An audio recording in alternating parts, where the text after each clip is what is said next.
that you'll need to bring to life. While this can be a rather long process described in the manual, you can also enable the auto start function. However, for this lesson, we'll review the full startup procedure. Press spacebar when you're ready to get started.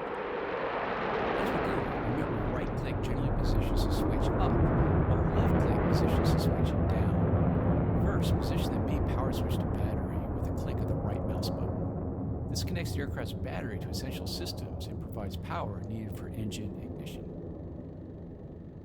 Just below the switch on the same panel, verify the amber FLICUS relay light is illuminated.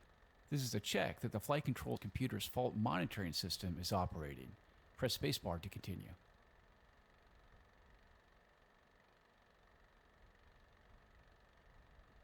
Now, position the FLICUS power test switch to the test position and hold it in place with the right mouse button.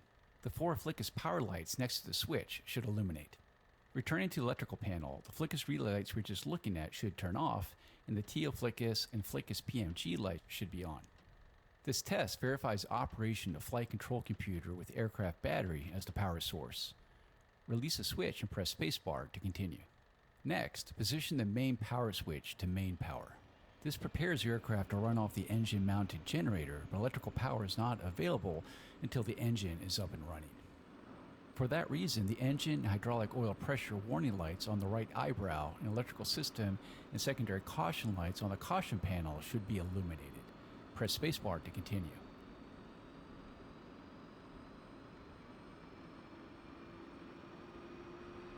On the EPU panel that is just outboard of the main power switch, you'll want to verify the EPU generator and EPU PMG lights are off.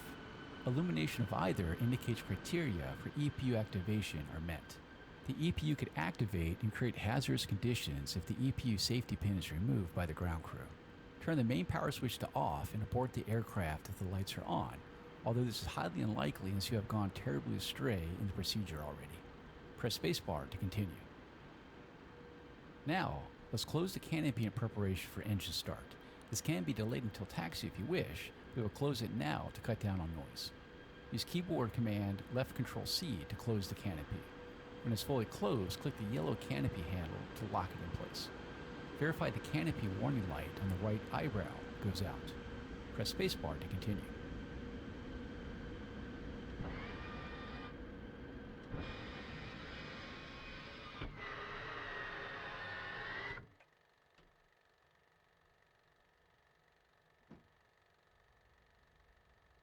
Now it's time to get the engine up and running. This can go quickly, so feel free to restart the mission at any point if there's something you want to watch more closely. First, position the JFS switch to start 2 with a left click. That just expended both jet fuel starter JFS accumulator bottles and began to spool up the JFS. This also closed the FLICUS relays and applied power to the FLICUS. The JFS run light should come on when it's up to speed, and engine RPM should start to increase. Now, let's monitor the engine instruments.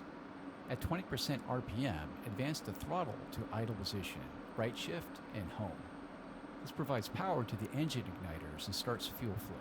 You should note airframe vibration and an increase in the fan turbine engine inlet temperature as RPM increases. Monitor those on the right side of the instrument panel as the engine start cycle continues. The secondary caution light goes out at 20% RPM, and the JFS automatically shuts off at 55%. The JFS light should go out, and the JFS switch should return to the off position automatically. At 60% RPM, the standby generator comes online, and the engine warning light goes out. A few seconds later, the main generator comes online, and the standby generator goes offline. All aircraft systems are now running off electricity from the generator and are ready to be powered up. Normal indications after engine start are hydraulic and oil warning lights off, fuel flow between 700 and 1700 pounds per hour, oil pressure 15 psi minimum, nozzle position greater than 94%, RPM 62 to 80%, FTIT 650C or less, and hydraulic pressure for A and B between 2850 and 3250 psi. Verify those on the instrument panel and press spacebar to continue.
Altitude. Warning. Jammer. Counter. Cat flare. Low. Out. Lock. Caution. Bingo. Now that power is provided by the generator, we have 3 quick tests to run on the master test panel. Position the probe heat switch to probe heat. Verify the probe heat caution light on the caution light panel is off. Illumination means one or more probe heaters are inoperative or failure of the monitoring system has occurred. Now, position the probe heat switch to test. The probe heat caution light should flash 3 to 5 times per second. The probe heat monitoring system is inoperative if this does not occur. Return the probe heat switch to the off position. Press spacebar to continue. Next, depress the fire and overheat detect button. Verify that the engine fire warning light and the overheat caution light are illuminated when the button is pushed. This checks for continuity of the fire and overheat detection loops. Press spacebar to continue.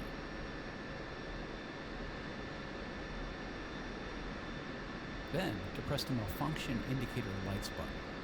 All cockpit warning, caution, and indicator lights should illuminate when the button is depressed. Voice message system audio alerts should play in priority sequence. A brief landing gear warning horn should be heard prior to the warning and caution lights.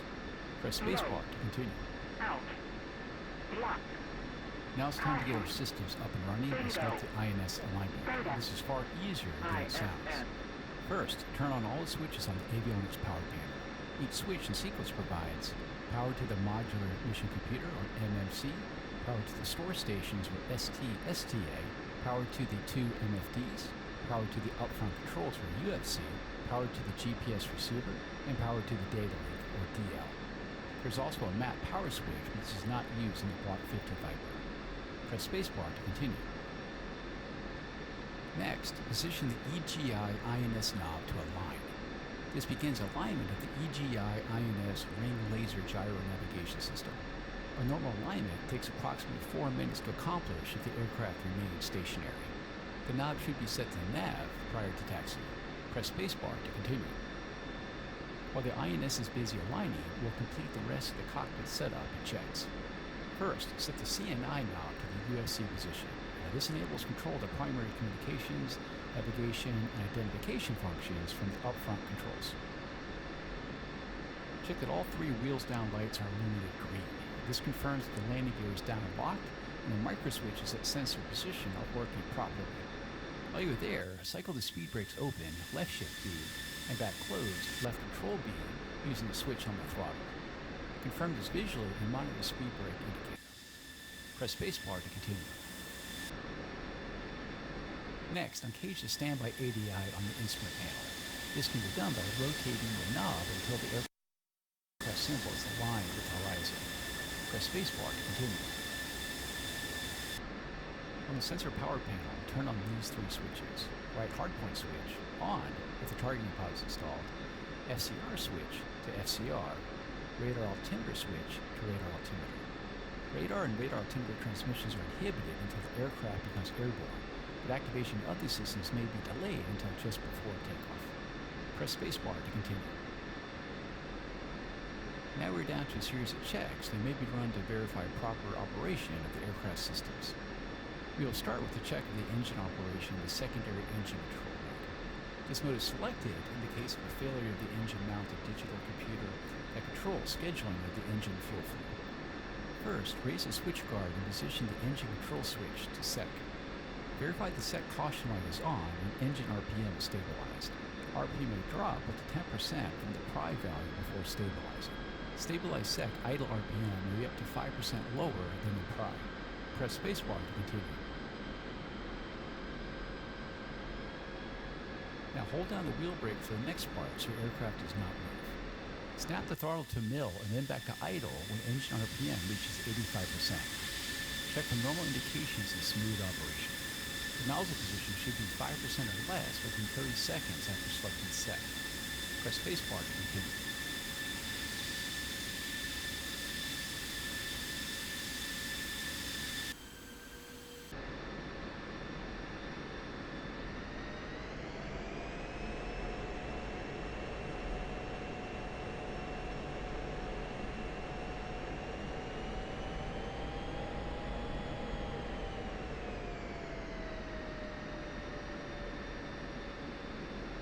Now, set the engine control switch back to pry and load the switch guard.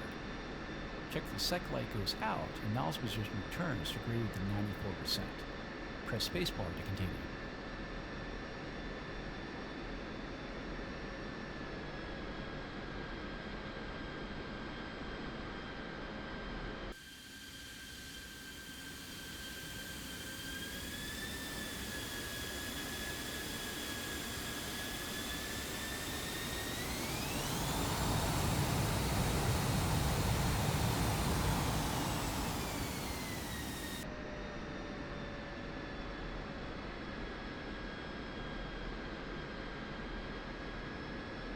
Next, we'll run a check of the flickus. Start by cycling all your flight controls. Maximum stick inputs warm hydraulic fluid and remove air bubbles, making test failures less likely. Then, position the flickus bit switch to bit. The run light on the flight control panel illuminates. After a successful completion of a bit, approximately 45 seconds later, the run light goes off, the bit switch returns to off, and the fail light and the flickus warning light remains off. A bit pass message appears on the flickus MFD page. Other tasks may be completed while the flickus bit runs. Press spacebar to continue.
Request rearming.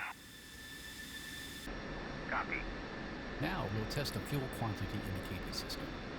We will do this by checking the state of the fuel quantity indicator with the fuel quantity knob in the different positions. Start by positioning the fuel quantity knob to test. On the fuel quantity indicator, the FRAL pointer should indicate 2,000 plus or minus 100 pounds, and totalizer should indicate 6,000 plus or minus 100 pounds. The forward and aft low fuel caution lights should illuminate. The quantity readouts in the other positions should match the aircraft's actual fuel load. After the check is complete, set the fuel quantity knob back to norm. Press spacebar to continue. Next, let's check the operation of the digital backup software. It is used if problems arise with the primary flickus software. First, position the digital backup switch to backup. Verify that DBU on warning light illuminates and operate your controls. All surfaces should respond normally. Next, return the digital backup switch to off. Verify the DBU on warning light is off. Press spacebar to continue.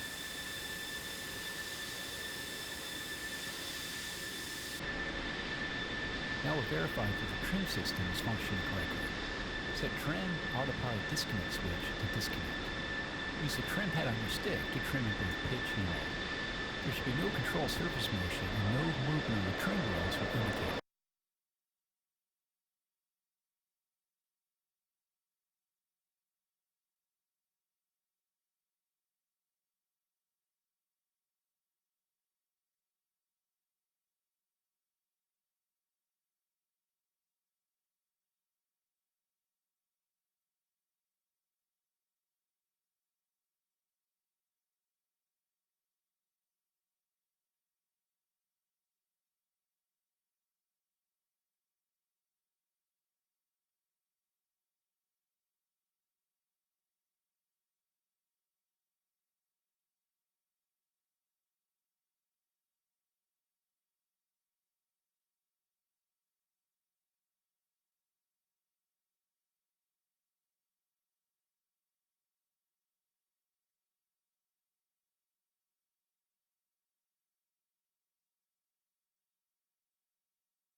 Press spacebar to continue.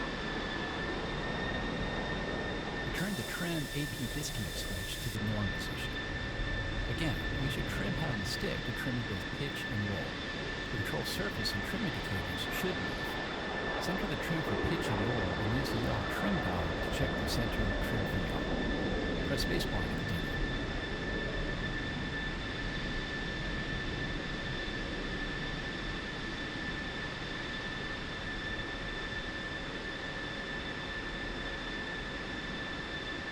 Next is to check if the manual pitch override system is working correctly. Start by pushing the stick full forward and holding that position. The horizontal tail should deflect down. Then, position the MPO switch to override and hold. Confirm that horizontal tail trailing edges move further down. Release the stick and MPO switch and confirm that the horizontal tail returns to its original position. Press spacebar to continue.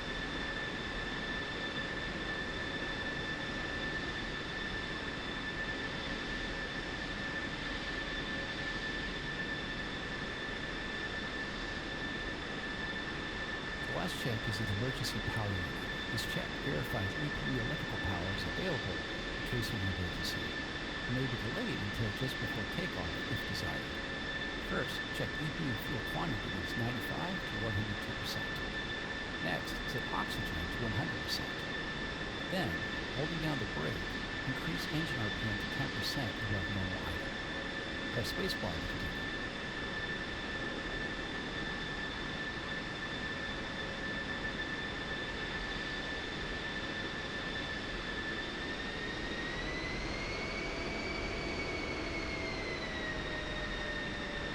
Set the EPU generator test switch to EPU generator and hold it in position. Check the following lights: EPU air light on, EPU generator and EPU PMG lights off, flickus power lights on, EPU run light on for a minimum of 5 seconds. Press spacebar to continue.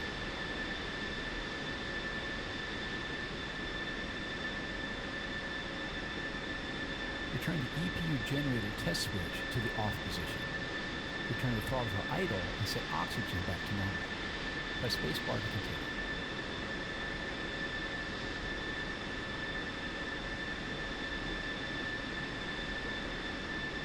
That's it.